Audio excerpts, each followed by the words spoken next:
más allá de un colega y compañero, Rubén Pérez Trujillano, que es nacido aquí en San Roque. Bien, mi intención es exponer de forma sintética qué sabemos de las brigadas internacionales que participaron en la guerra civil al lado de la República, porque es evidente que hoy sabemos de forma mucho más exacta y precisa que no habíamos sabido hasta ahora, pues quiénes eran, cuáles eran sus motivaciones, de dónde venían, cuáles fueron sus acciones, qué fue de sus vidas después de pasar por la guerra de España. Y esto es un cambio porque durante décadas primó una versión muy sesgada que podríamos resumir, si el mando me hace caso y no me pasa como con Dimas, me hace caso. Dimas, no trataba de al mando. Bien, la visión, digamos, sesgada que se daba a las brigadas internacionales quería decir que las brigadas fueron unos miles de mercenarios extranjeros, intelectuales comunistas con formación militar, que tuvieron un papel propagandístico más que no bélico y que después se volvieron a sus países y que poca cosa más se tenía que investigar. Bien, mi idea es un poco ir desmontando línea a línea cuáles estos tópicos y ver que son tópicos, son elementos sesgados de nuestra interpretación respecto de lo que fueron las brigadas internacionales. El PowerPoint es muy sencillo y básicamente tiene fotografías y carteles de época que creo que son muy ilustrativos y que así si el conferenciante se ha aburrido, pues como mínimo ustedes pueden ir distrayéndose mirándose las diferentes fotografías. Aquí vemos diferentes carteles correspondientes tanto a la España nacional o llamada nacional como a la España republicana. El primero es una portada de un libro, ¿no?, que calificaba a los brigadistas asesinos de España, ¿no?, esta idea que recoge también un poco la expresión de qué es el resumen según esa gente de las brigadas. Bien, empezamos. Vamos a problematizar esa definición cuya vigencia, por desgracia, todavía detectamos en según qué ambientes. Bien, la primera frase dice que eran miles de mercenarios extranjeros. ¿Qué significa que eran miles de mercenarios extranjeros? Pues bien, las estimaciones del bando sublevado siempre había tendido a exagerar la participación de voluntarios extranjeros en el lado de la República. Era una exageración absolutamente de parte, porque para ellos, al otro lado de la trinchera, solo estaba la anti-España y los forasteros. Por lo tanto, cuanto más extranjeros hubiesen en el otro lado, significaba que más españoles de bien estaban en el lado correcto de la historia. Sin embargo, el acceso a los archivos soviéticos y de la Comintern y de la Internacional Comunista, tras el hundimiento de la URSS, nos ha permitido situar con exactitud, ¿no?, cuántos efectivos formaron parte de las brigadas internacionales. Bien, el número se sitúa en torno a los 34.000. 34.000 personas. Es decir, los miles de mercenarios extranjeros, en el caso de la República, serían unos 34.000. Además, sabemos que sobre el terreno nunca hubo más de 20.000. Es más, en general las estancias eran muy cortas, los relevos frecuentes, y por lo tanto de forma estable, como tropas, podemos hablar de unos 15.000 efectivos en territorio peninsular. Estos números no incluyen todos los extranjeros que estuvieron en España durante la guerra. ¿De acuerdo? Es decir, para empezar, no todos los extranjeros que vinieron a luchar a favor de la Segunda República estuvieron integrados en las brigadas internacionales. George Orwell, que es quizá el más famoso de los intelectuales comprometidos con la República, nunca formó parte de las brigadas internacionales. Él se sumó a una columna de milicianos y fue a luchar en el frente de Aragón. Aquí Dimas nos podría explicar muchas cosas sobre George Orwell, que se fue de España deseando poder tomar un café en Huesca, café que nunca llegó a tomar porque Huesca nunca cayó del lado de la República. Bien, por tanto, tenemos grupos de voluntarios extranjeros que no entraron a formar parte de las brigadas internacionales. George Orwell, tenemos por ejemplo médicos, Norman Bethune, no sé si les suena, Norman Bethune era un canadiense, es un hombre que cuando acaba la guerra de España se va, porque era un tipo muy comprometido con sus ideales, se va a China a seguir luchando contra el fascismo. Para que se hagan una idea de la importancia que tiene Norman Bethune, no hace falta ir a Canadá, donde en Canadá tiene varios museos, pueden ir a China. Piensen, cuando Norman Bethune muere en China, quien redacta su obituario es Mao Zedong, y que es el único personaje que aparece en un billete de curso legal de moneda china extranjera. Es decir, es el único extranjero que formó parte del imaginario de la China comunista. Y mujeres también hubo mujeres que vinieron a España de forma voluntaria. La mayor parte de ellas se integraron en servicios auxiliares, fuese como enfermeras, fuese en servicios de propaganda. Por ejemplo, hay un archivo muy interesante en Texas, en Austin, que conserva los papeles de una americana, la oveja negra de una familia rica norteamericana, que viene a hacer turismo de guerra en la Guerra Civil Española y acaba siendo la mecanógrafa que asiste al Comité de Milicias Antifascistas de Barcelona y que toma nota de todo. La colección más completa que tenemos de La Batalla, que era el periódico del POUM, no está en Barcelona, no está en Madrid, no está en Valencia, está en Austin, porque esta mujer se lo llevó a Austin y tenemos la colección más completa de La Batalla, que era el periódico del POUM. Bien, por tanto, ¿dónde están esos miles de mercenarios extranjeros? Estamos hablando de 34.000, súmenle un par de miles más. ¿Dónde estaban? Pues la verdad es que sí que existían esos. Existían, pero existían en el otro lado. Los miles de mercenarios extranjeros se encontraban en el lado franquista, en el lado que acusaba a la República de estar en manos de la anti-España y de las ideologías extranjerizantes. Hace poco, minutos, Dimas nos hablaba del caso de los italianos. Exclusivamente en el Corpo di Truppe Volontiari, este cuerpo que se crea, se habla de que como mínimo fueron 50.000 personas. Es decir, solo de italianos ya estamos superando las cifras de brigadistas internacionales. El volontiari el adjetivo volontiari era un adjetivo decorativo. Como ha explicado Dimas, no todos eran voluntarios, no todos sabían de dónde venían y por tanto estamos ante una cifra así. Pero es que, y además eso seguramente explica en algún momento la baja moral de combate que tienen algunos de sus efectivos, pero es también cierto, como decía Dimas, que no es cierto, que no es verdad que los italianos siempre fuesen un desastre militarmente. Aquí hay mucha cosa de propaganda y de autodefensa. Bien, además de las tropas italianas, resulta que encontramos la ayuda, más allá de la económica y militar, por parte de Hitler, que envía la tristemente famosa Legión Cóndor, esta fuerza expedicionaria formada exclusivamente por militares profesionales, organizada autónomamente respecto de esto, y que compatibilizaba sus propios intereses.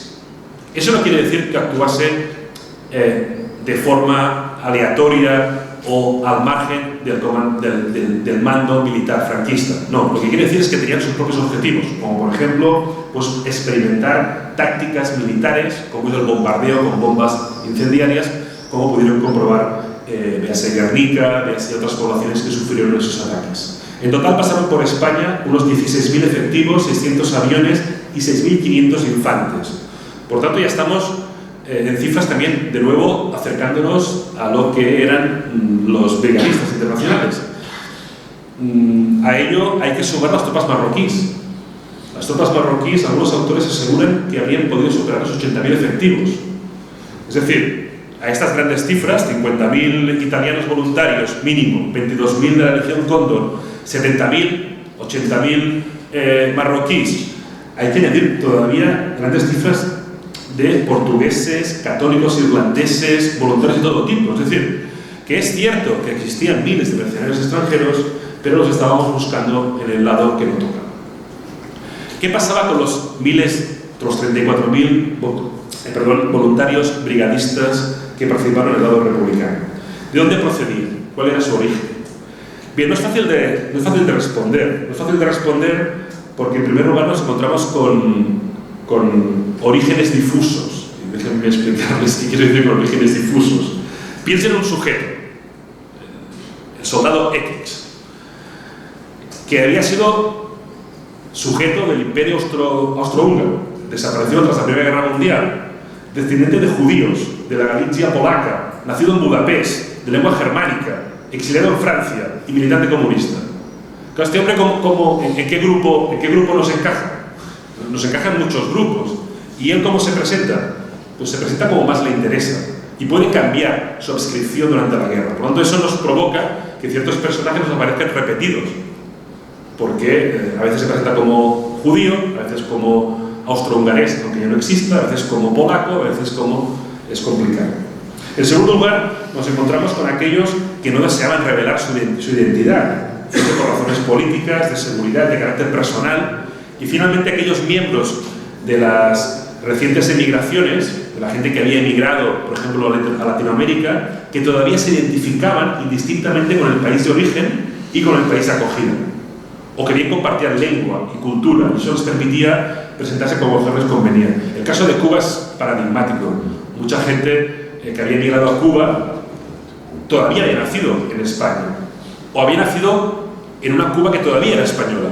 Entonces, cuando se apuntaban a las becas internacionales, a veces se apuntaban como españoles, y a veces como cubanos, y a veces para estar con unos colegas mexicanos como mexicanos. Entonces, ahí tenemos también un poco de lío. Pero bueno, con todas esas prevenciones en mente, Francia sería el país que encabezaría todos los registros, con unos 9.900 voluntarios, es decir, casi una cuarta parte de los voluntarios eran franceses, o de origen francés. Tenemos exiliados rusos a raíz de la Revolución, tenemos gente emigrada por razones económicas, española en Francia, pero se identificaban como franceses casi una cuarta parte, ¿no? Es una cifra esperable dada la vecindad, la fuerte presencia de inmigración española, el tradicional funcionamiento de París como refugio político de todas las tendencias del resto del mundo, es decir, es bastante lógico. Le seguiría Polonia, 4.500 efectivos, más o menos, Italia, 3.500, Alemania, 2.800, esos dos últimos países son importantes. Había italianos y alemanes luchando en el lado republicano. ¿Que luchaban por España? Sí, pero sobre todo luchaban contra aquellos regímenes que los habían echado de sus países. Estamos hablando de tropas básicamente con un gran componente antifascista. A una cierta distancia, pues encontramos la aportación anglosajona, con los 2.700 estadounidenses, 2.300 británicos o los sorprendentes 1.700 canadienses. Digo sorprendentes porque Canadá era un país con muy poquísima población. Vienen tantos canadienses que en porcentaje respecto de población es el país que más gente aporta. Son 1.700, pero son una barbaridad respecto del contingente global. Pero hay que tener en cuenta que casi el 80% de los canadienses que vinieron no habían nacido en Canadá, habían nacido todavía en Europa, pero se escribieron como canadienses, que la mayor parte eran judíos, que tenían otras razones para luchar, militancias políticas, la persecución judía, etc. También destaca la presencia de belgas, de húngaros, de yugoslavos, de austríacos, de suizos. Estamos hablando de 2.500, 1.500, 1.300, 1.000 personas, 500, cifras relevantes. Es decir, ¿cómo llega esta gente a luchar en una guerra que no es su guerra? Además, de fuera de Europa sobresalen 468 argelinos, 414 mexicanos, 326 palestinos, o dada la distancia geográfica, los 55 australianos, los 12 chinos, ninguno de ellos nacido en China, eran todos chinos, digamos, de la diáspora china, ¿no? O el caso que a mí más gracia me hace, que es el caso de Islandia. Islandia envía 3 voluntarios y los 3 escriben un libro. Lo que pasa es que lo escriben en islandés. Hasta hace 4 días, como nadie hablaba islandés de España, nadie se había enterado, pero ahora hemos podido acceder a esos libros que explican su experiencia en Islandia. ¿Cómo llegan la gente de Islandia a España? Bien, Islandia en ese momento solo vendía una cosa, bacalao. ¿Dónde vendía el bacalao? A los países católicos. ¿Qué pasa en España en el 36? Que hay una revolución, que hay una guerra y que ya no se compra bacalao. Por tanto, la noticia llega porque se produce una crisis económica en Islandia. En Islandia provocan las crisis económicas los volcanes y el bacalao español. Bueno, el bacalao que no compran los españoles. Serían los dos casos para yo me he olvidado de esto y se están aburriendo, pero están viendo. Bueno, aquí tienen los miles de mercenarios, aquí les he puesto diferentes... esto recuerda un poco, bueno, claro, no sé si les suena lo del Domun. Había una cosa que era el Domun, bueno, eso es que a mí me recuerda lo del Domun. Sí, el Domun era una colecta que se hacía con unas cabezas y parece lo del Domun. Fíjense, la estrella está de 3 puntas, esa estrella, la estrella que simboliza a las brigadas, las 3 puntas representan socialismo, comunismo y anarquismo. Era la única cosa que encontraron. Y aquí les he puesto diferentes asociaciones que hoy en día todavía mantienen vivo el recuerdo de esos brigadistas. Bien. ¿Qué nos decía en segundo lugar esta definición tan sesgada de lo que eran las milicias? Nos decían que eran intelectuales comunistas con formación militar. ¿Eran intelectuales comunistas? Bueno, vamos a verlo. Porque a verlos hay. A verlos los había. Un poco como las belgas gallegas, había intelectuales comunistas con formación militar que fueron brigadistas. A verlos, los había. Sirva de ejemplo pues el caso del poeta inglés y amigo de los famosos 5 de Cambridge, Julian Bell, quien viajó en el 37 a España como conductor de ambulancias y, sin embargo, ello no impidió que hallase la muerte cuando fragmentos de una bomba alcanzaron su vehículo en julio del 37 en la batalla de Burrete. Algunos no eran necesariamente comunistas, pero eran intelectuales con formación militar, como por ejemplo el intelectual antifascista Bernard Knox, graduado en Cambridge en lenguas clásicas, que viajó a París para intervenir en la defensa de Madrid y en otras operaciones militares.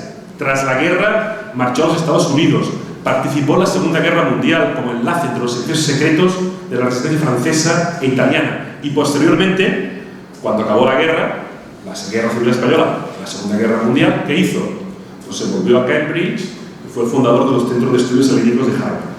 Es un poco lo que hace uno, o sea, este hombre dejó los estudios, se fue a hacer la guerra y volvió a los estudios, pero cosa bastante normal. Diferentes ministros de los futuros países comunistas, 6 en el caso de la República Democrática de Alemania, 30 generales en el caso de Yugoslavia, participaron de la Guerra Civil Española antes de regresar a sus países como ministros o generales.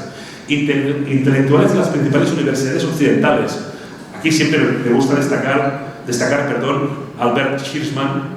Albert Hirschman es un grande. O sea, si ustedes pueden leer un libro estas vacaciones, lean su biografía, cualquier libro de este hombre. Un intelectual bestial que acabó siendo uno de los creadores de la CIA, dejémoslo así. O sea, y vino aquí a luchar. Nunca habló de la Guerra Civil Española, pero fue un tipo que vino de voluntario a luchar en la guerra. Por tanto, haberlos los había. Había intelectuales, comunistas con formación militar. Además, nos han dejado una gran cantidad de novelas, poemas, ensayos, testimonios diversos. Hoy, si miran en el diario.es, hay un apartado que es Noticias de Córdoba. Francisco Moreno, un historiador cordobés que ya debe tener sus años, porque yo me pagué la carrera corrigiendo un libro suyo sobre las guerrillas, un tocho así de... Pues ese libro lo corregí yo y una locura. Bien, se acaba de hacer público, si miran la prensa de hoy por internet, que ha recuperado las fotografías de un brigadista italiano que fue general de las brigadas internacionales, que tomó fotografías de toda su estancia en España y ahora publicará en una editorial de Córdoba las fotografías que son inéditas, que nunca nadie las había visto, y las memorias de este general. De hecho, en los últimos tiempos se está publicando muchas cosas. Libros del Asteroide, que es una editorial bastante famosa, que se dedica a temas de literatura, es la que está publicando Manuel Chávez y demás, Chávez Nogales. Ahora publicará en septiembre un libro sobre la hija del cónsul italiano en Mallorca durante la guerra, que explica su experiencia. O sea, que siguen saliendo cosas sobre ese periodo. Bien, volvamos, que me estoy perdiendo. Por tanto, la icónica descripción esta de el comunista intelectual con formación militar es tan atractiva que ha acabado favoreciendo la sinécdoque, es decir, que tomemos la parte por el todo. Y tomemos como norma lo que era más bien excepción. Porque lo cierto es que la gran mayoría de voluntarios más bien eran trabajadores, especialmente trabajadores manuales, obreros, que era hegemónica la sensibilidad de izquierdas, pero que no todos ellos ni tan siquiera eran militantes de partidos o sindicatos, y que el abanico ideológico era muy amplio, que cubría, como las 3 estrellas del símbolo de los brigadistas, cubría el anarquismo, el comunismo y el socialismo. Pero es que encontramos un abanico muy amplio, incluyendo también liberales. Encontramos a Pietro Nenni, que fue cofundador y comisario político de la brigada Garibaldi y que posteriormente fue ministro y secretario general del Partido Socialista Italiano ya en democracia. O Julius Dodge, general de las brigadas y alto dirigente de los socialistas austríacos antes y después de la guerra. Estamos hablando de países que caerán en la esfera occidental, no países detrás del telón de acero, sino países de la esfera occidental. Y de hecho encontraremos a algunos veteranos de la Primera Guerra Mundial que son gente que vienen a luchar, pero la mayor parte de ellos no tenían ningún tipo de experiencia militar o no tenían más experiencia militar que haber realizado el servicio militar obligatorio en sus respectivos países. Por tanto, ¿qué es lo que sí que era común? Lo que no era común era esta cosa de intelectuales comunistas. Lo que era común, y eso Ángel Viñas va a destacar en algún libro, lo que era común, lo que era lucha diferencial compartida era su ideología antifascista. Eran básicamente antifascistas, militantes antifascistas. Y por eso podías hallar liberales y podías hallar anarquistas, porque lo que les unía era ese antifascismo, que es lo que los llevó, por ejemplo, a Norman Bethune a acabar una guerra y empalmar con la siguiente, porque su objetivo era una guerra que iba más allá. La guerra civil provocó un interés inusitado internacionalmente por España, que hasta entonces era un país prácticamente marginal del concierto internacional. En realidad, los que respondieron a esta llamada pocos sabían o nada sabían sobre España, y muchos de ellos se fueron sin seguir sabiendo casi nada sobre España. Es decir, no entendían la política española, no entendían que hubiese diferentes lenguas, no entendían, sabían que era una guerra, o que era la primera batalla contra una guerra muy larga, que era la guerra contra el antifascismo. Por lo tanto, ellos vinieron aquí, suficientemente convencidos como para dejar trabajo, dejar familia y defender con sus vidas unos ideales en tierra extraña. Es muy rápido de decir, pero es muy complicado de asumir. Lo estamos viendo ahora con la guerra de Ucrania, donde hay gente que decide, gente de segunda o tercera generación, que decide ir a luchar. Ir a luchar significa también poder ir a morir. O sea, no todo es... Evidentemente aquí también encontramos aventureros, gente que no sabía dónde iba, pero la mayor parte de la gente muy convencida. Los primeros extranjeros voluntarios ya se encontraban en España cuando estallaba la guerra. ¿Por qué eran adivinos? No era porque eran adivinos.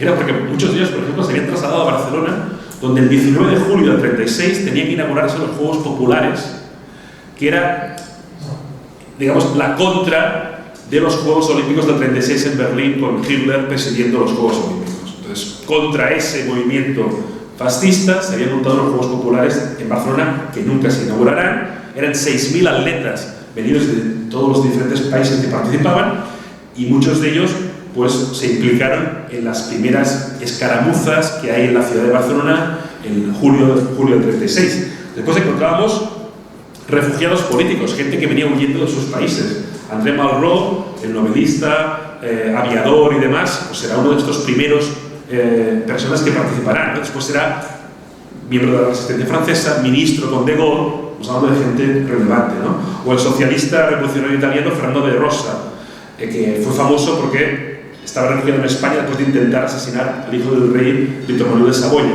Este hombre fallecería después en la batalla de Guadarrama en el septiembre del 36.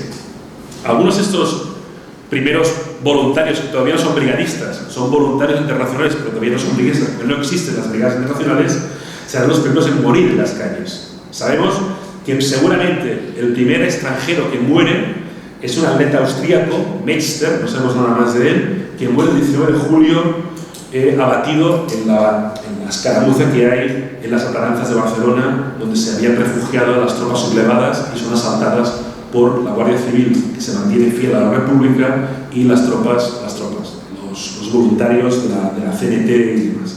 Entre ellos está Meister, que cae muerto el 19 de julio. También sabemos quién es la primera mujer extranjera muerta en el frente.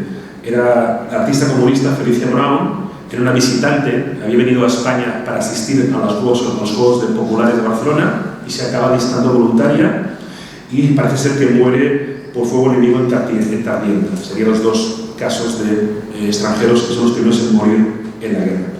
Y bien, estos primeros voluntarios, que no son todavía brigadistas, se suman a los primeros movimientos de tropas. Participan algunos de ellos en las columnas que van desde Cataluña hacia Aragón, participan en el intento fracasado de reconquistar Mallorca, participan en la ayuda a Madrid. Es decir, encontramos ya, antes de que la creación de las brigadas, pues estos tres frentes improvisados donde se empiezan a fraguar esta solidaridad internacional.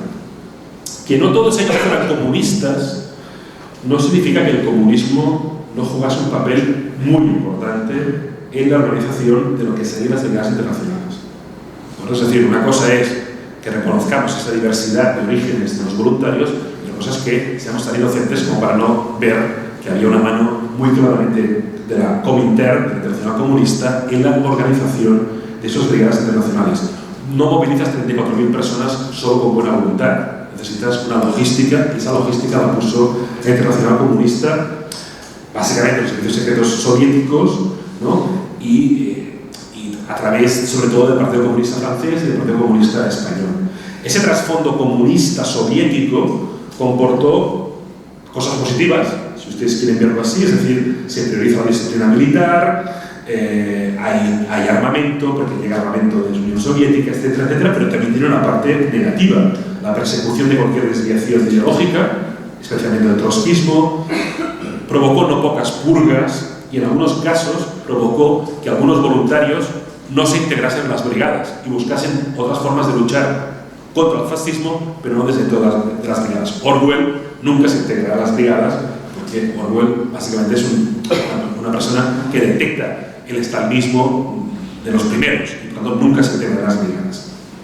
Bien, para dar alguna cifra y que no todos sean relato,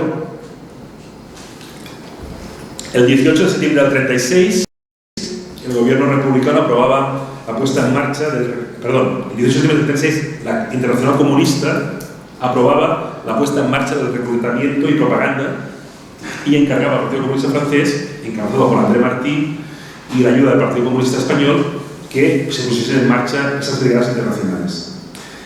Uno de los organizadores más conocidos es Luigi Longo, que era inspector de las brigadas internacionales, que posteriormente sería el secretario general del Partido Comunista Italiano. Y también encontramos a Joseph Broz, más conocido como Tito, que después sería, bueno, que era un agente del espionaje soviético y un reclutador, pero que posteriormente sería el líder de la resistencia comunista yugoslava y acabaría siendo máximo dirigente de Yugoslavia durante 27 años. ¿De acuerdo? El gobierno republicano no veía con buenos ojos permitir la creación de las brigadas, pero hay un momento que la guerra impone sus urgencias y el 23 de octubre del 36 oficialmente se crea la División Orgánica de Albacete con la misión de asistir de forma centralizada a los voluntarios y de coordinarse con el Estado Mayor republicano. La figura que ejerce un poco de unión de esto es Diego Martínez Barrios, que en ese momento es presidente de las Cortes y que será el delegado del gobierno en la zona de Levante y ejerce pues eso, el enlace entre el gobierno y el organismo autónomo que está regido por consejeros soviéticos. De todas maneras, hasta el 27 de septiembre del 37 no existen de forma legal, es decir, las brigadas llevaban un año funcionando, pero hasta septiembre del 37 no está la ley, ¿no?, que instituye la creación de las brigadas como alternativa a la legión extranjera que había quedado en manos de los sublevados. Bien, París era el epicentro del reclutamiento de los voluntarios. Vinieses de Islandia, vinieses de Paraguay o vinieses de Polonia, todo el mundo confluía en París a través de las diferentes organizaciones nacionales, muchas de ellas comunistas, pero no todas ellas comunistas. El caso de Orwell llega a través de un movimiento marxista no comunista. Y ese comité de ayuda mutua de la España republicana, que era la fachada que había construido el Partido Comunista Francés y la Comintern, eran los que seleccionaban los voluntarios, los enrolaban, les daban la documentación necesaria y los enviaban en tren hacia Perpiñán o en barco vía Lyon desde Marsella. Desde allí pasaban a Barcelona y de Barcelona eran remitidos a Albacete. Albacete se convierte rápidamente en el centro de concentración, de formación, de descanso, de avituallamiento de las tropas de las brigadas internacionales. ¿Por qué Albacete? Pues por muchas razones. Porque está alejado de todos los frentes y de los grandes centros urbanos, por lo tanto no se podían distraer. No podía suceder lo que pasaba en Zaragoza con los voluntarios italianos que se distraían en el rollo y en el tubo de entonces, supongo. Además, tenía muy buena comunicación Albacete con diferentes centros y diferentes frentes. La logística inicial, sin embargo, pues carecía dejaba mucho que desear. Los primeros voluntarios nos hablan de que dormían en el suelo, que tenían que ocupar viviendas que habían abandonado gente que apoyaba al levantamiento, que la población local tenía que complementar sus comidas porque no les llegaba para comer. Además, había una gran diversidad de orígenes, pero además de lenguas y de culturas.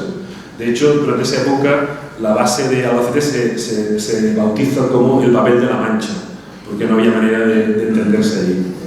Por tanto, lo que empiezan a hacer los organizadores es empiezan a crear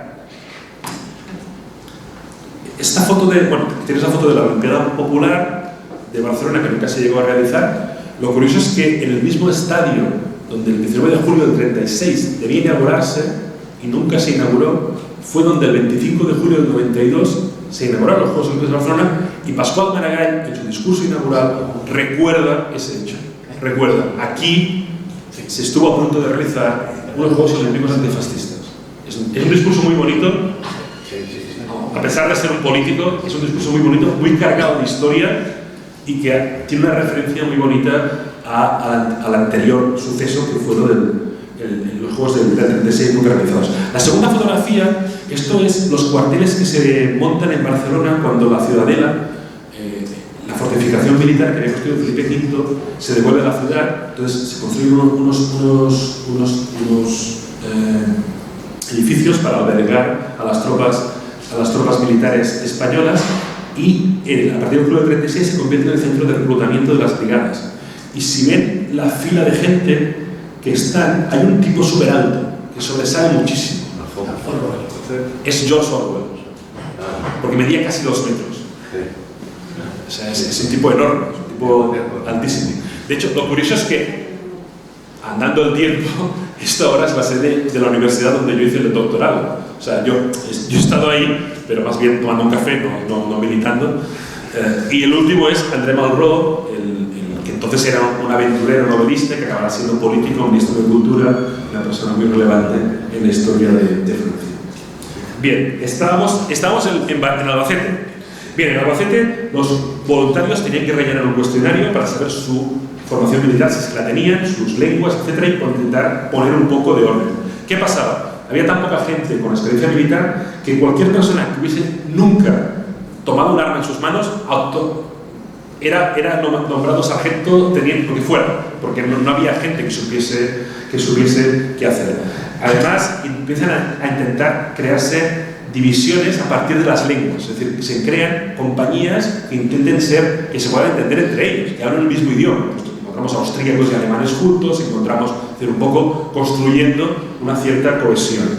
En Albacete y provincia, no únicamente en la capital, se constituyen campos de instrucción y de entrenamiento, parques de blindados, campos de aviación. Empiezan a llegar armamento, pero es un armamento dispar, que no siempre encaja, hasta que no empieza a llegar con una mayor afluencia el armamento proveniente de la Unión Soviética. Tiene bastantes problemas, incluso para cumplir unos mínimos de artillería, de poder incluso entrenarse. Algunos de los voluntarios del principio explican que realizaban maniobras sin fuego real, que no disponían no tenían balas como para gastar en operaciones de ese tipo. Bien, las brigadas se crean de forma sucesiva y con una numeración correlativa. Entre octubre del 36 y enero del 37 se crearon en total 5, de la 11 a la 15. O sea, la 11, cuando la 11 está llena, la 12 van haciendo hasta que llegan a la 15. Tenían unos 3 o 4 batallones cada una, formados por lo general sobre la base de su nacionalidad o la afiliación política de los voluntarios. Por eso, algunos de los nombres de las compañías harán referencia a dirigentes de sus países respectivos. Encontramos Rosa de Luxemburgo, encontramos nombres que hacen referencia a sus orígenes y a sus referentes políticos. Aquí tenéis un poco, es un mapa para que se vea que es Albacete, pero que es muchos lugares de Albacete donde están distribuidos, ¿de acuerdo? No es casual que el Centro de Documentación de las Brigadas Internacionales de España esté en Albacete, porque es el lugar donde más recuerdo han dejado, y aquí tenéis el símbolo que adoptaron como símbolo común. Bien, sigamos con la definición sesgada y llegamos a: tuvieron un papel más propagandístico que bélico. Aquí tenéis las 3 primeras batallas en que participan. La de arriba es el Frente de Aragón, la segunda es los que van a Mallorca y fracasan de forma terrible, son básicamente británicos, es la Tom Mann, que recuerda a un sindicalista, y el tercero es la Ciudad Universitaria de Madrid, que es una de las otras intervenciones que realizan. Bien, los internacionales de hecho tuvieron un protagonismo inmediato. Su impacto es inmediato en la Guerra Civil Española y sobre todo en la moral del lado republicano. Es decir, participaron de la resistencia en Barcelona antes de su creación, participaron en las columnas de Aragón, participaron en Mallorca, participaron en diferentes escaramuzas, pero su bautismo de guerra oficial es en Madrid, la defensa de Madrid, para evitar la caída de la capital española en manos de las tropas sublevadas.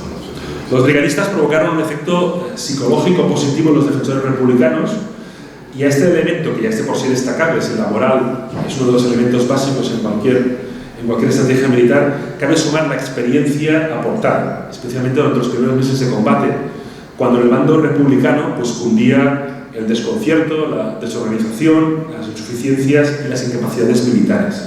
Los voluntarios extranjeros, quizás no todos ellos tenían experiencia militar, pero sí que disponían de dos cosas básicas: disciplina y convicción. Y en ese momento fue un elemento muy importante. El éxito de Madrid condicionó su posterior valoración como salvadores de la República.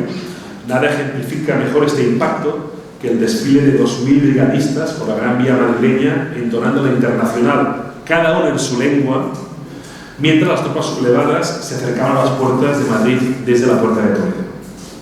Hallamos presencia de los brigadistas en casi todas las grandes batallas de la guerra, en Extremadura, en Andalucía, en Córdoba, en Teruel.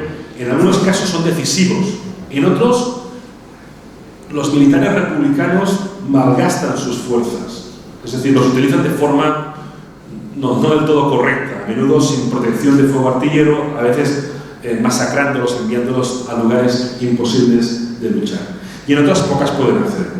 Para toda una generación de esos brigadistas que vinieron a España, quedan en la memoria nombres como el Jarama, Guadalajara, Brunete, Belchite, la Batalla del Ebro.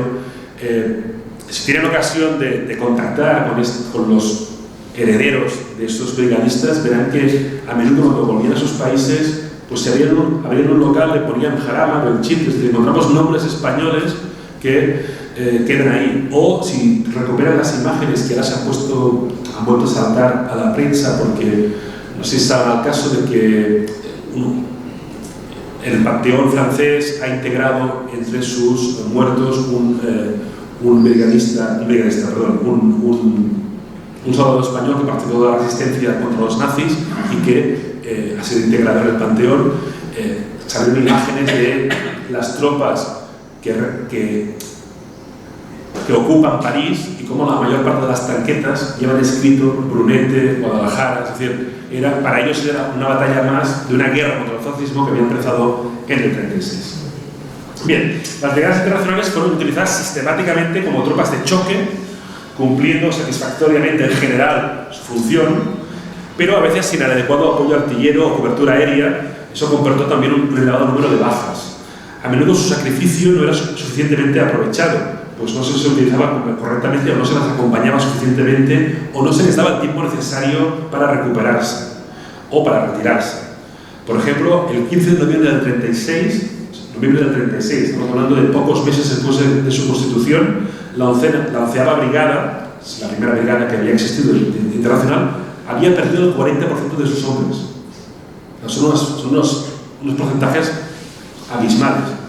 Mientras que a comienzos de diciembre, la 12ª, la siguiente, solo disponía de la mitad de sus efectivos. Bajas no significa muertos, también son heridos, hay toda una serie de consideraciones. Bien, a finales del 36, cuando se empieza a hacer evidente el desgaste y las bajas, y que además cada vez los gobiernos occidentales ponen más dificultades para que sus nacionales vayan de voluntarios a España, pues empiezan a llegar voluntarios ya de forma clandestina. Es decir, ya no es abiertamente, sino que es con disimulo, muchos de ellos cruzando la frontera a pie o en bicicleta, llegando a través de rutas de todo tipo. Es precisamente en ese momento, diciembre del 36, que se activa la llegada de los voluntarios americanos. Tras unos primeros meses de homogeneidad europea, empiezan a llegar pues tanto norteamericanos como canadienses, que hablábamos antes, pero también muchos latinoamericanos, centroamericanos, que vienen a reforzar las maltrechas tropas internacionales hasta ese momento. En la primavera del 37, tras la batalla del Jarama, se inicia una reestructuración de las brigadas, haciéndolas todavía más homogéneas nacionalmente, es decir, se acaba ya con algunas disfunciones que había dentro de las brigadas, y en octubre del 37 la Comintern da un nuevo impulso a la campaña de reclutamiento, consiguiendo en febrero del 38 1.300 voluntarios. Es el canto del cisne. O sea, es un máximo, pero a partir de ahí la caída es total y absoluta. De hecho, y a pesar de mantener los números, o sea, las brigadas internacionales, en verdad, la mayor parte de brigadas internacionales empiezan a tener mayoría de unidades españolas. En el final del 37 se calcula que el 60% de los brigadistas en realidad eran brigadistas españoles. Es decir, que ya no llega suficiente recambio como para suplir las bajas que se van provocando. Por lo tanto, podemos decir que a partir de finales del 37, principios del 38, el declive fue pronunciado. el progresivo empeoramiento de la situación militar republicana con la conquista franquista de Vinaroz y la partición del territorio leal, pues dio argumentos a las potencias occidentales para cerrar todavía más el grifo fronterizo. Al mismo tiempo, eso también enfrió el entusiasmo de los futuros nuevos brigadistas, y los que aún se incorporaron pues ya no llegaban ni a Albacete, porque la España republicana ya quedó partida en dos, sino que se quedaban en Barcelona o en diferentes dependencias de Cataluña. La última concentración que hallamos de brigadistas ya es en Montblanc, que es una población en el sur de Tarragona, que son los que participarán en la ofensiva del Ebro, pero ya, como decía, en unidades donde la presencia española ya casi es más mayoritaria que no la presencia de internacionales. Es un poco las diferentes batallas en las que participaron estos voluntarios por la libertad, como se definían ellos, ¿no? y que da un poco, queda claro la importancia que tuvieron a nivel militar, a pesar de que los números no fueran los números que se habían dicho hasta entonces. Bien, y después lo dicen, y después se volvieron a sus países, ¿no? Sería la penúltima frase de esta definición sesgada. Bien, intentando evitar o al menos retrasar la derrota republicana, para que enlazase con la Segunda Guerra Mundial, que se veía venir en el horizonte, el presidente republicano Juan Negrín lanzó una propuesta de retirada de los combatientes extranjeros. El anuncio llevaba implícita la petición de que Franco hiciese lo mismo con los suyos. Claro, Franco no se vio por aludido, porque él no tenía extranjeros. Por supuesto que sí que tenía, pero oficialmente no había extranjeros. Por tanto, era un riesgo, de todas maneras, calculado por Juan Negrín, porque los brigadistas estaban agotados, porque los batallones internacionales, como les he dicho, ya contaban con más españoles extranjeros, y porque, aunque seguían siendo fuerzas importantes, habían ido perdiendo relevancia a causa de las bajas, de las diferencias ideológicas y del cansancio acumulado por un conflicto que ya se acercaba a su tercer año de guerra. O sea, pensar mantener esa afluencia de extranjeros durante 3 años. A veces nos olvidamos de que Hitler o Mussolini llegan al poder casi sin disparar un tiro. A Franco le cuesta 3 años de guerra, y de guerra muy dura. Y eso a veces no lo ponemos suficientemente en valor.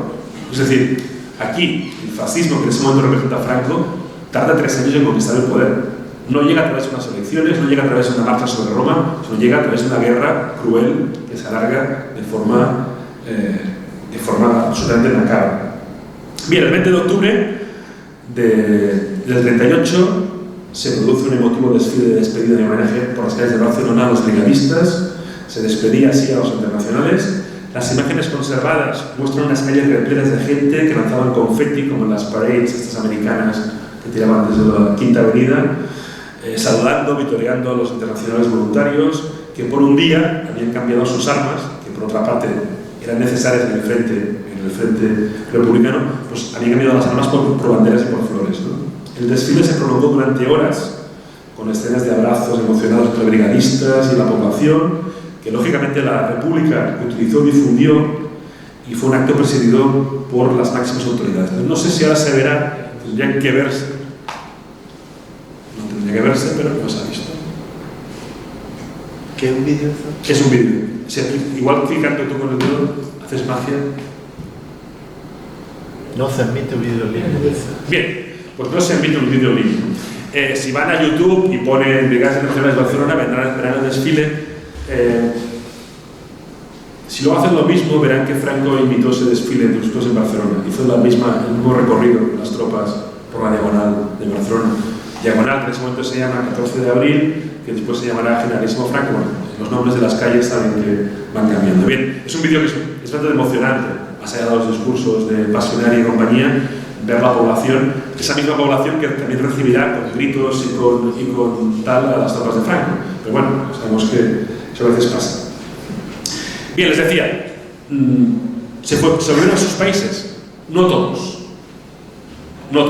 Aunque aquí el 20 de octubre desfilan que se van, no todos se fueron, ni su salida fue fácil.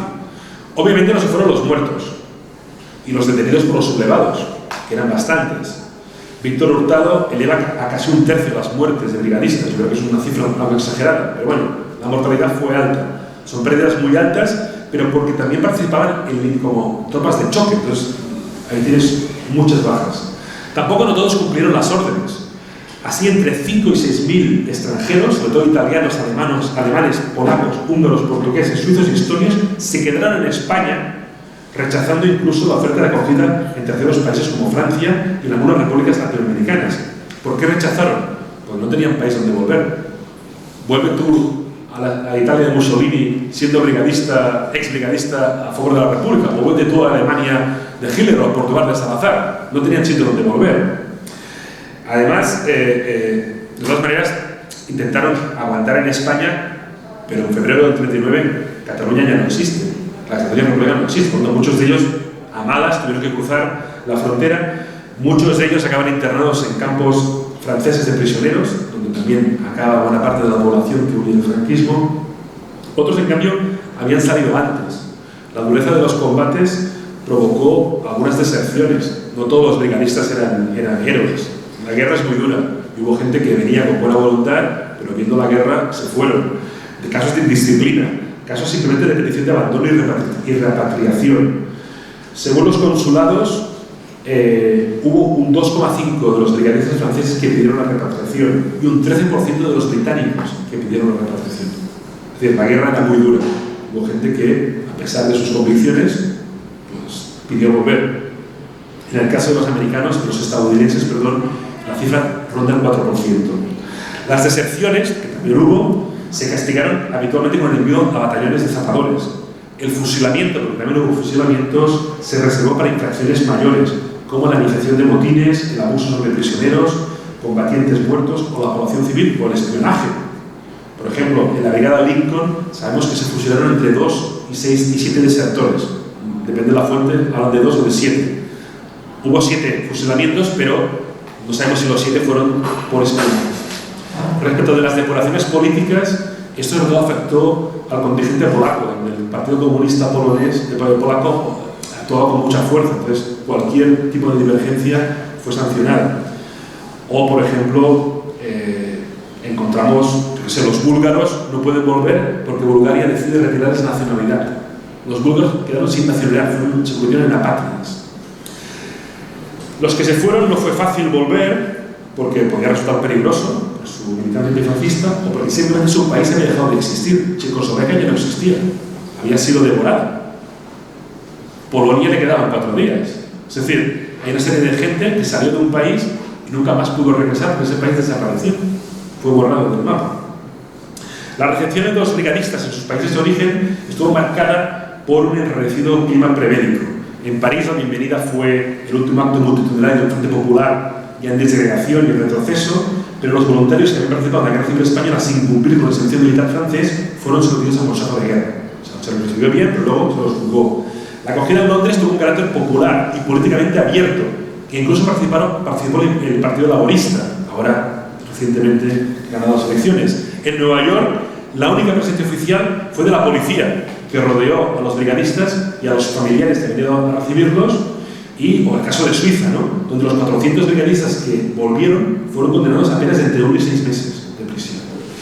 Esta estigmatización se mantuvo, como en el caso de los Estados Unidos de Canadá, hasta tiempos recientes. Si uno consulta los archivos del Departamento de Estado americano, abrieron una ficha por cada uno de los brigadistas que regresaron a Estados Unidos y la mantuvieron abierta hasta su muerte. O sea, se los vigiló toda su vida. ¿Por qué? Porque la mayoría de los brigadistas perseveraron en sus creencias y la mayoría, ya alejados del comunismo, se comprometieron en movimientos de derechos civiles, políticos, sindicales.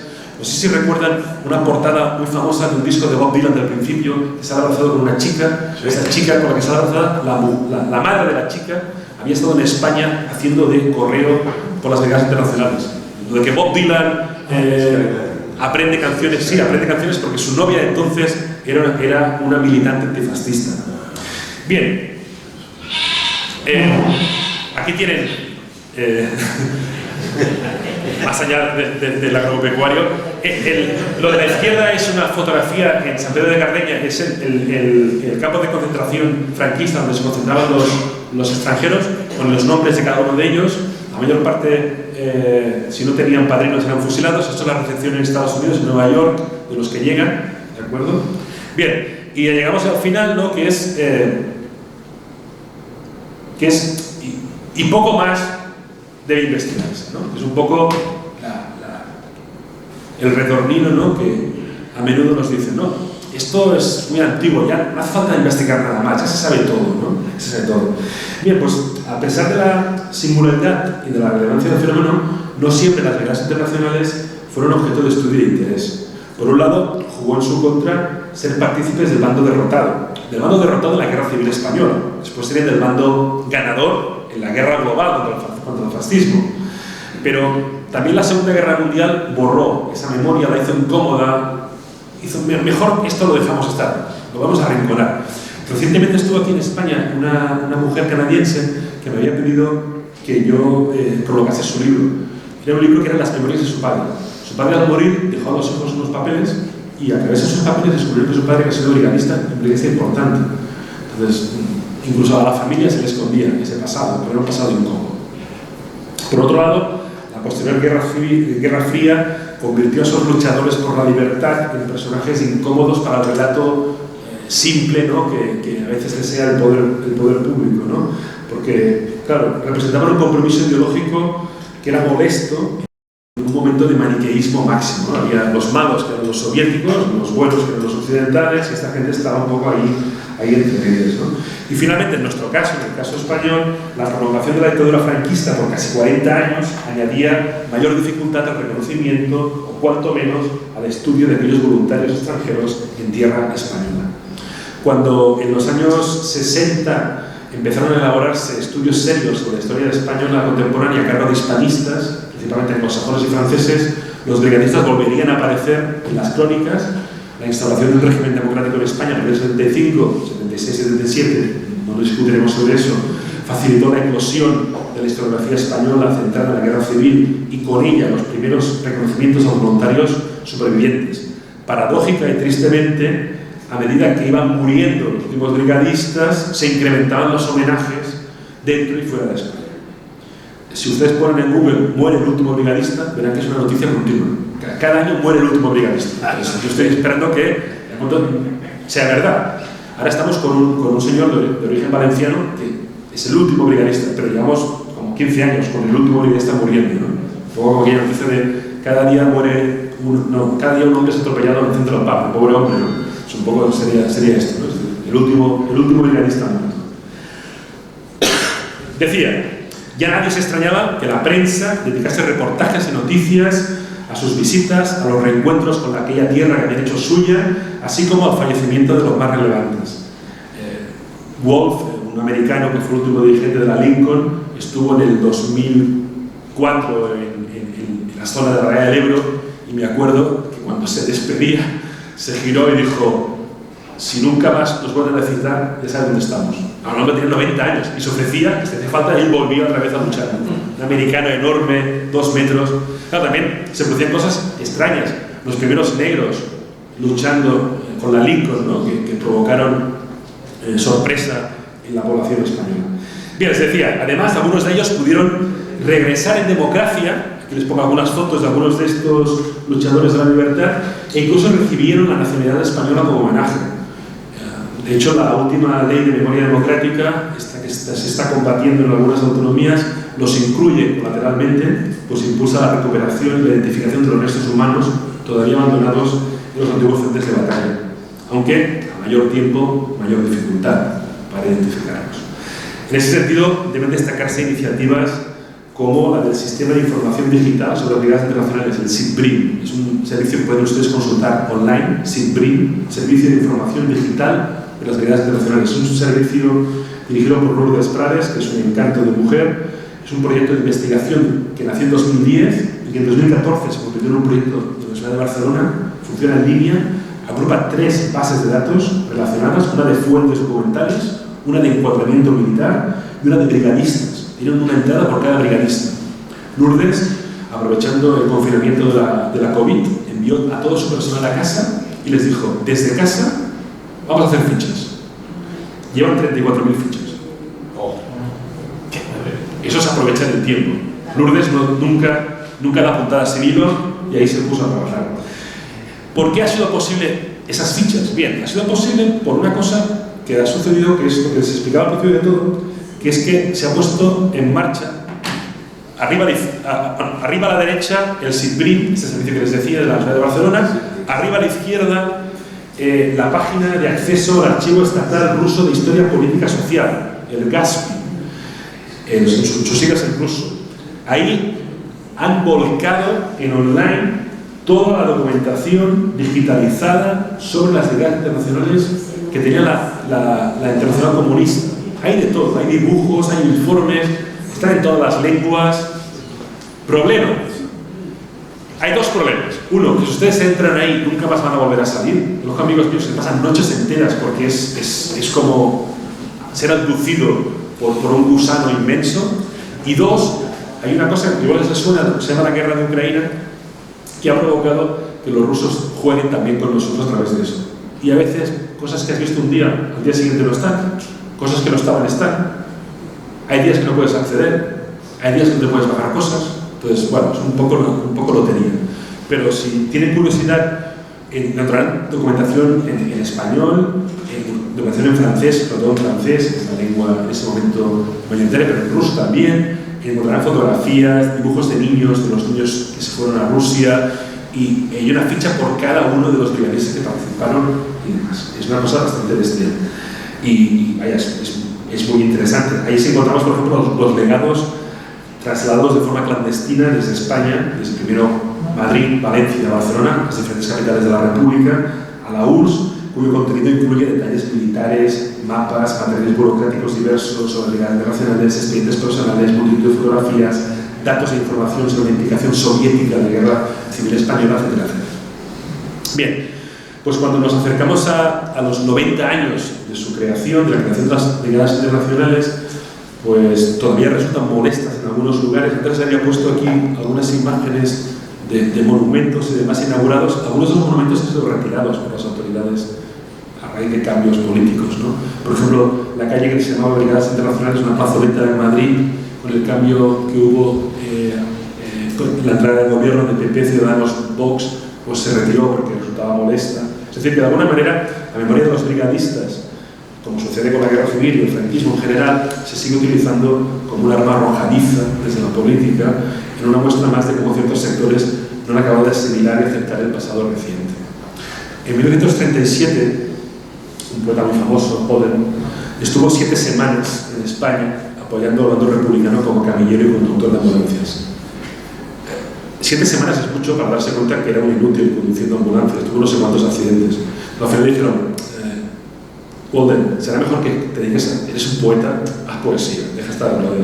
Entonces se vuelve a su país y allí escribe uno de los poemas más famosos que hay sobre la guerra civil española, Spain, 1977, y en un determinado momento hay una frase que dice I'm your choice, your decision, yes, I'm Spain. Que soy tu elección, tu decisión, sí, soy España. ¿Por qué? Porque para una generación la guerra civil española fue su guerra, fue su primera batalla contra algo que creían que amenazaba al mundo, que era el fascismo. Y eso es precisamente a lo que respondieron las guerras internacionales. Que salvando las distancias, esa visión del mundo internacionalista, pues creo que es un legado que cabría recuperar y mantener. Muchas gracias.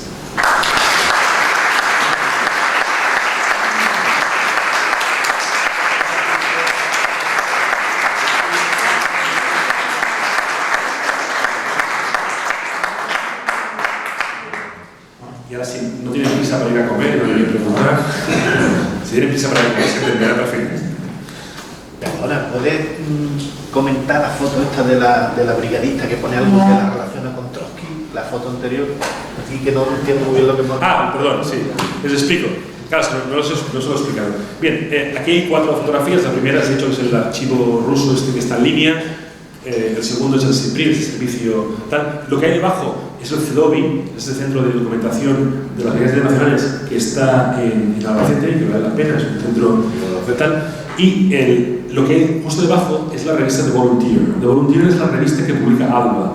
ALBA es la asociación que da continuidad a la Brigada Lincoln. Está dirigida por 2 hispanistas españoles, dos hispanistas, uno de ellos holandés, Sebastian Faber.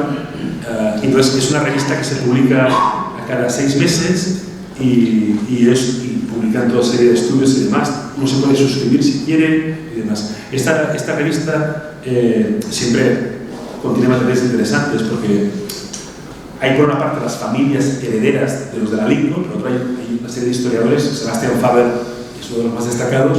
Entonces es una foto muy famosa de una miliciana encima del Hotel Colonia, no existe, en Plaza Cataluña de Barcelona. Es una foto fake, sí.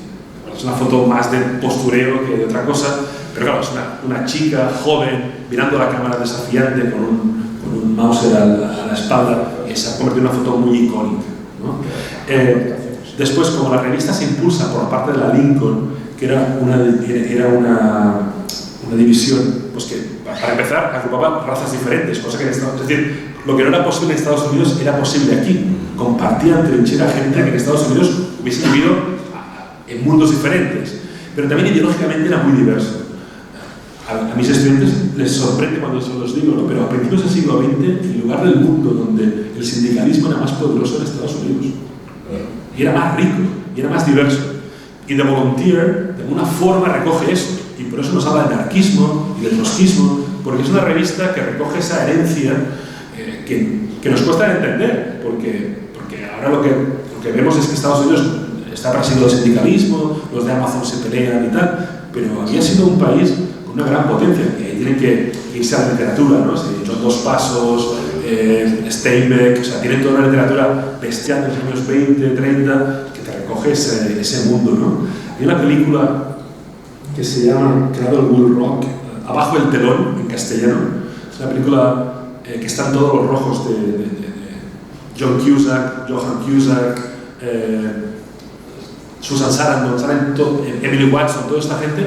Es una película sobre el proyecto de Roosevelt de intentar que también la cultura tenga un New Deal. Y es una película preciosa, aparece Rockefeller, aparece Rivera pintando los murales en Nueva York. Es una película preciosa que te muestra la vitalidad que había en ese momento en la izquierda americana y que cuesta a veces de entender, pero que The Volunteer es uno de los últimos reductos que recoge esa historia. ¿Qué es lo que dice sobre Trotsky? Que no lo entiendo. Uy, espera. The Girl Who, la novia. The Girl Who. No, ya. No.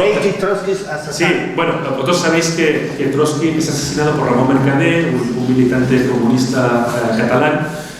Marina, bueno, la chica esta fue novieta de Mercader. Pero bueno, Mercader tenía, o sea, no llegaba a Julio Iglesias, pero tenía un recorrido bastante bestia. Saben ustedes que dicen que estando en la cárcel en México incluso llegó a vincularse con esta... Nina Moto. No, con Sara... Bien, tenía una historia bastante largo y dicen que hay una novela preciosa. Solo Pérez. Me parece que sí, pero es que hay una tesis doctoral publicada en catalán y castellano sobre Ramón Mercader y el asesinato de Trotsky. Es una tesis doctoral muy buena, y demás. Pero si quieren saber del asesinato de Trotsky, no lean la tesis doctoral. Hay un libro de Leonardo Padura, El hombre que susurraba a los perros. Es un libro que tiene errores factuales, porque la tesis ha demostrado que hay errores factuales. Pero la penetración psicológica que consigue Leonardo Padura es bestial. Entonces, entiendes muchas cosas de ese mundo. Y si no, después también está Gregorio Luna, que es un pedagogo y historiador, que tiene un libro sobre la madre de Ramón Mercader, que también es apasionante, porque la madre era para comer aparte. O sea, un bicharraco, o sea, que yo era así dura. Ahora no sé por qué estaba explicando esto, me perdonen.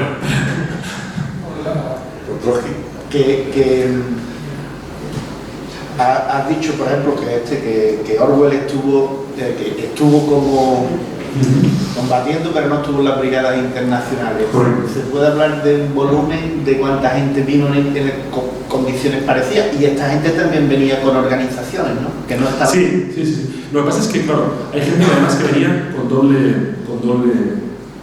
militancia.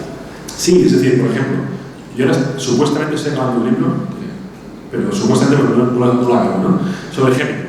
Hemingway viene aquí porque la NANA, la North American National Association, lo envía aquí con un sueldo bestial a ejercer de periodista. Bien, sabemos ahora que alguna de las escenas que explica en Por qué doblan las campanas no son inventadas y que él, hay un momento en que toma armas y participa en una operación detrás de las líneas.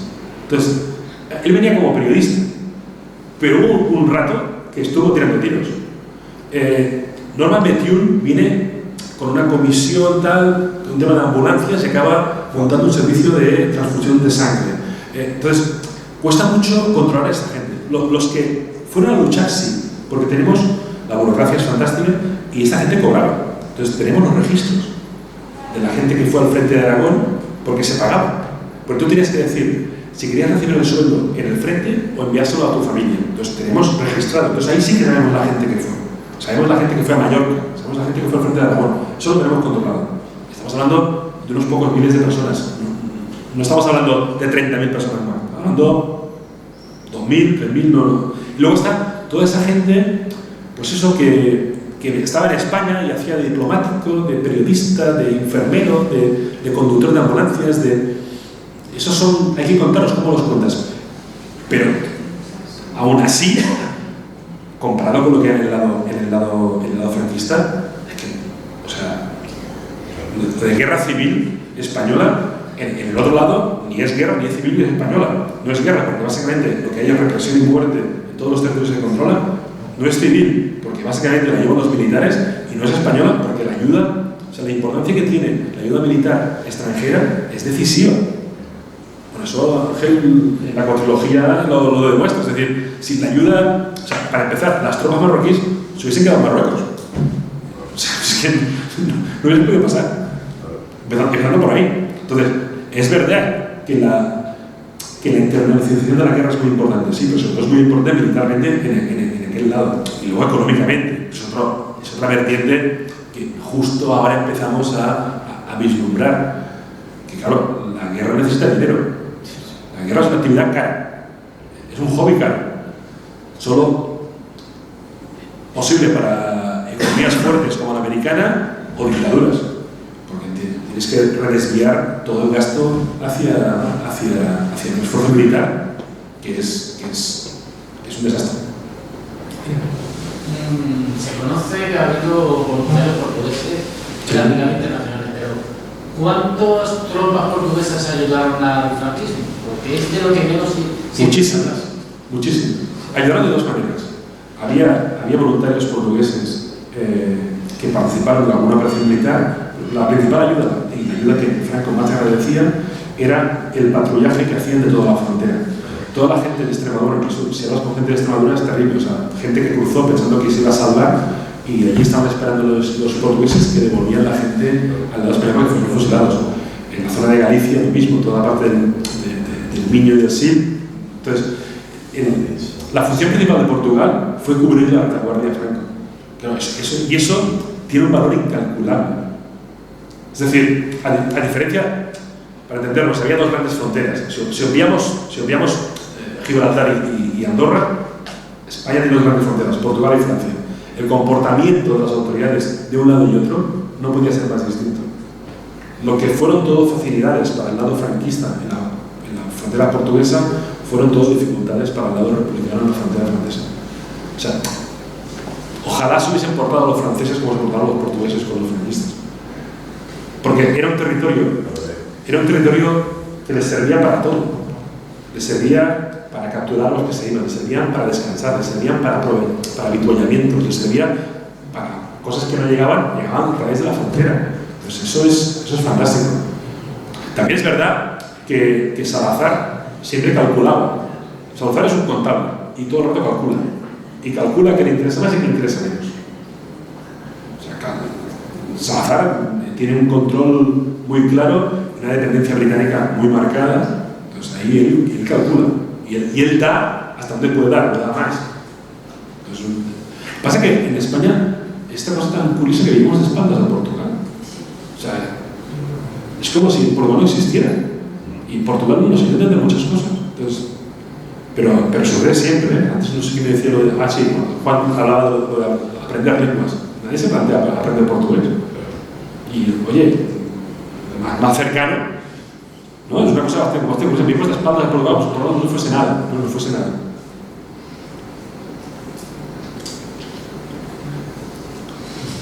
Sí, bueno. se impone la comida, ¿no?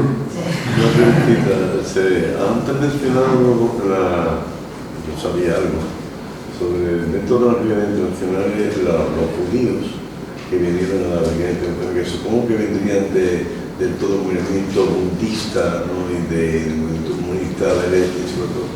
Pues si pudieras precisar algo más sobre el tema y después me diste alguna bibliografía, si es posible. Sí, a ver, uno de los problemas que tenemos cuando hacemos historia es proyectar lo que ya sabemos hacia atrás. Es decir, desde la comodidad de tu sofá es muy fácil decir que se equivocaron, tenían que haber hecho esto otro, claro, pero tú ya lo sabías, ¿no? Y a veces también proyectamos interpretaciones a posteriori que no tenían sentido en ese momento. Es verdad que hubo una gran presencia de judíos en las brigadas internacionales, pero no venían en tanto que judíos. No venían en tanto que judíos.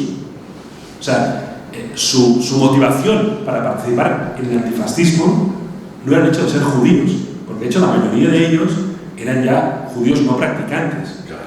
Venían porque eran militantes del BUR, es decir, eran militantes de izquierdas, porque eran militantes comunistas, porque eran militantes antifascistas. Lo que pasa es que después, lo que sucede, que nosotros lo sabemos porque nos miramos la historia sabiendo cómo acaba, hombre, después hay un montón más de razones siendo judío para participar de la lucha, porque sabes lo que vendrá después, pero para la mayor parte de judíos que llegan aquí, el hecho de ser judío o no, no es un acicate para apuntarse. Lo será posteriormente, en otras batallas y en otras guerras y en otros los movimientos. Pero es cierto que eso... Después hay otra cosa que, claro, el hecho de ser judíos sí que importa, no en el lado republicano, sino en el lado franquista. Es decir, la propaganda antisionista, que después Franco intenta lavar hablando de no, pero todos eran como el cónsul de Budapest. O sea, el elemento antisionista, antijudío de Franco era marcadísimo. Y el hecho de saber que al otro lado, cuando empiezan a detener gente y llevarlos al campo de prisioneros, son judíos, eso le da argumentos. Entonces eso, es decir, ¿para quién es relevante que sean judíos? Es para los del discurso antijudío. La República no era un hecho diferencial. Fundamentalmente de Polonia, Alemania, venían del Imperio Austrohúngaro. En general. Y después, canadienses, muchos, la mitad de los canadienses que vienen son judíos, muchos americanos, sobre todo de la zona de Nueva York, Newark, bueno, de la zona que todavía hoy en día es el imaginario judío, mucha gente, pero no vienen en tanto que judíos, vienen en tanto que militantes de izquierdas, sindicalistas, etcétera. La página de arriba a la izquierda, ¿cuál es? ¿Cómo se consulta? Se llama, es que el nombre no es fácil. Las siglas son RGASPI, RGASPI. Si lo pones en Google te saldrá.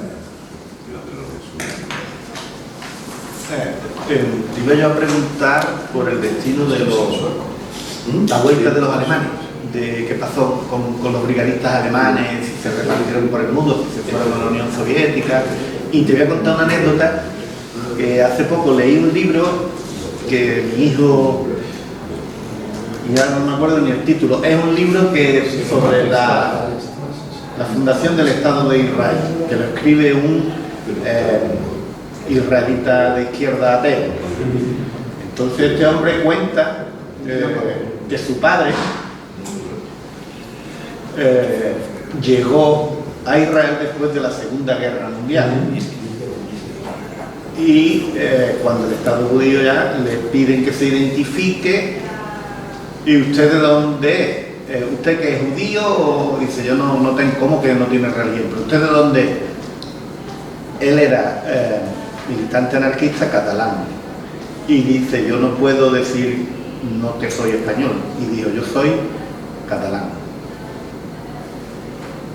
Y entonces estaba registrado en el Estado, porque había que dar una nacionalidad y una religión, y está registrado como catalán católico en el Estado de Israel.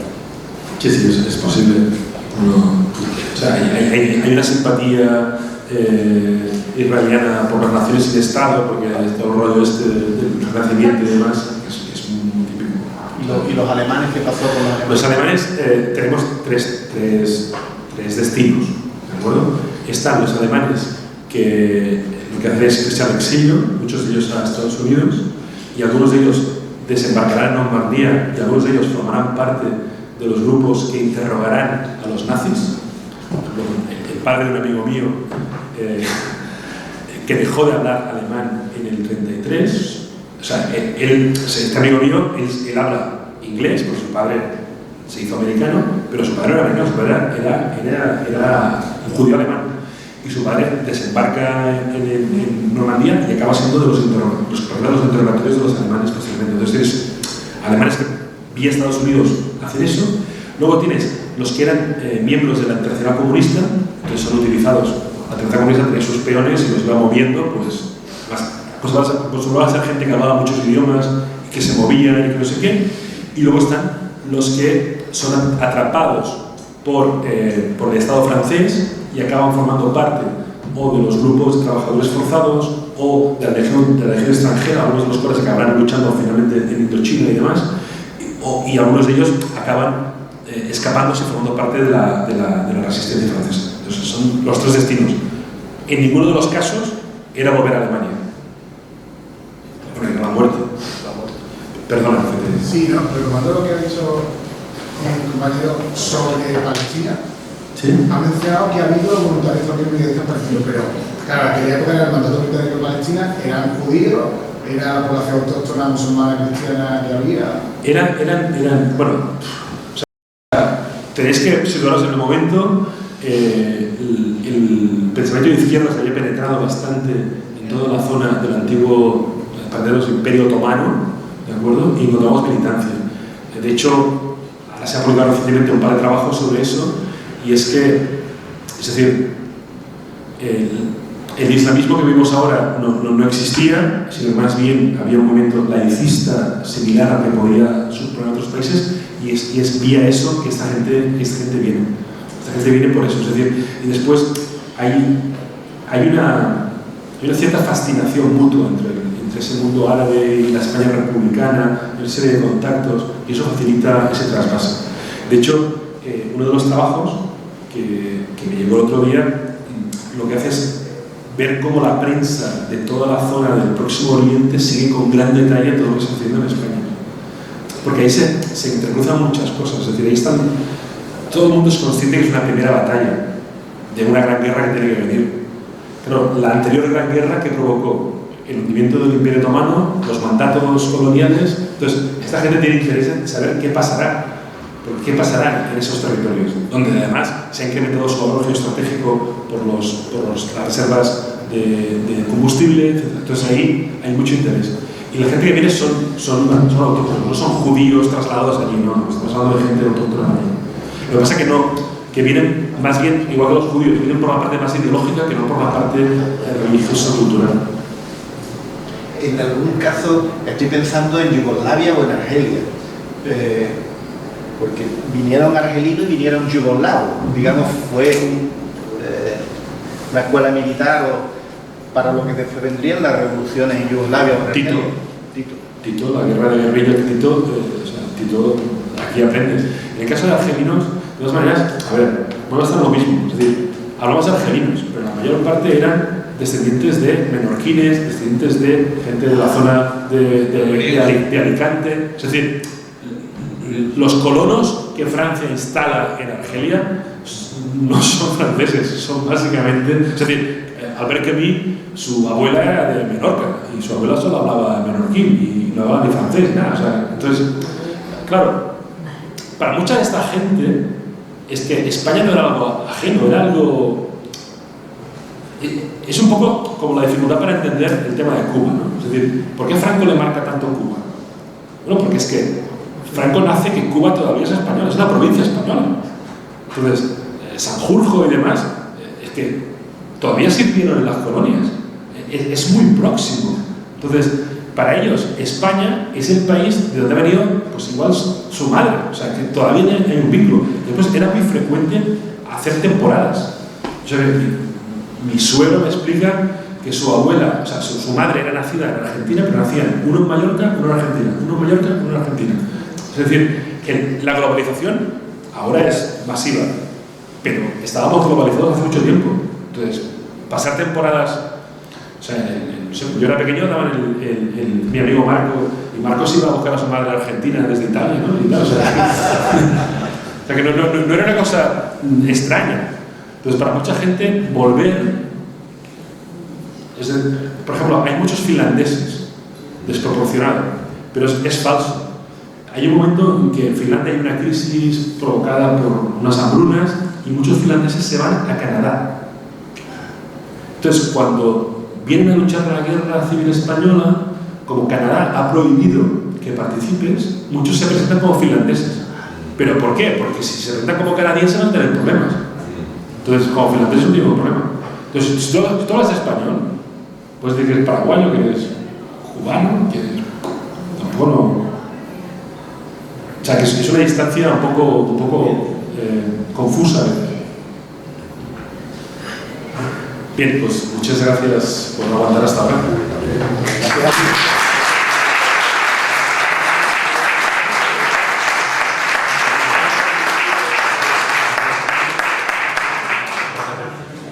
Que no sabía si... 8:43. Ah, bueno. ¿No? Me da cuenta. No, digo, está bien, ¿no?